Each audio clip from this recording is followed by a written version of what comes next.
And there is a way to tackle youth unemployment in Africa. Analysts say encouraging young people to be entrepreneurial will not only help ease unemployment, but create new sectors and jobs for the African economy. But what does it take to be a successful entrepreneur who makes real contributions to the economy? Well, I'm being joined by Robert Wheeler, a motivational speaker on being entrepreneurial. He says just being yourself and focusing on your talents could make an economic difference. Thank you very much for joining us, Robin. Now, entrepreneurship is on the rise in Africa, but could we say that this has always been the case, that people have had to sort of be entrepreneurs on this continent, really?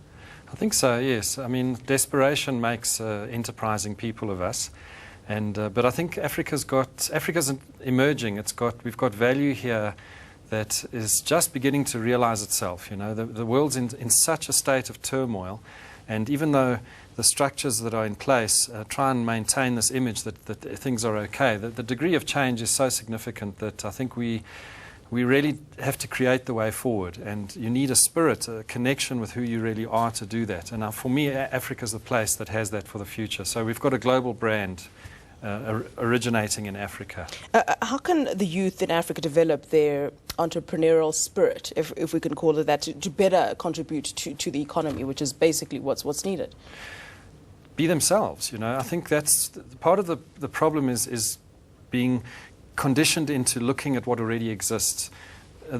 To me, I talk about a conscious entrepreneur, or even a spiritual entrepreneur, who's somebody who looks inward at who she is, you know, what her talents are, what her kind of calling is, what her purpose is in life, what she's deeply moved through inspiration and maybe even frustration to do, and then looking outwards at what the world needs with your own vision, you know, not what you're told, but what you see the world really needs, and then inventing something innovative based on aligning of those two things, of self-actualization by being of service. So I'd say that the answer there is to really just trust yourself, know that who you are contains the seed of what the world needs, and then go on that journey of aligning those two things in your business. Now, you're founder of Be Entrepreneur Ring. What do the people who come to you sort of leave with, and what skills do they use in this big bad world? Well, it's a shift from living in your head, from thinking, from knowledge, to awakening your whole being. So it's tuning into your feelings and also into your spiritual side as the backdrop to that. So it's connecting with who you really are. So it's moving out of a kind of 20th century model of work into the new 21st century model, which was, it's going from a mechanical industrial model to a more awakened human model of work. So it's kind of self-actualization.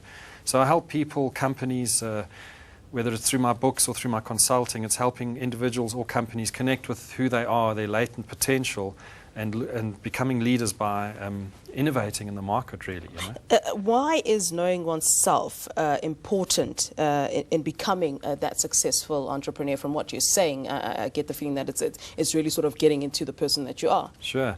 Look, it's the age-old thing, you know, who are you? That's know thyself. It's the mystics have been saying it all along. So in a sense, it's really kind of something that humanity's been struggling with throughout the ages, that now with all the changes in the world, we have to actually find out who we are, because the stress is too high to cope if you don't do what you love.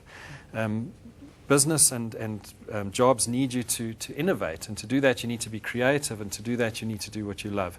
So, you know, circumstance as well as an awakening in people are really wanting to bring themselves to what they do rather than just fit into a machine, you know. So, and you'll see in a lot of youth, they'll in terms of employment, they'll look at companies' overall strategic alignment with global issues like the green factor or sustainability. They don't just look for money. That used to be on the top of the list. Now it's down way towards 7th or 8th. So all right. Unfortunately, we are out of time. Robin, thank you very much for joining us. Thanks very for interesting indeed. That's Robin Wheeler, founder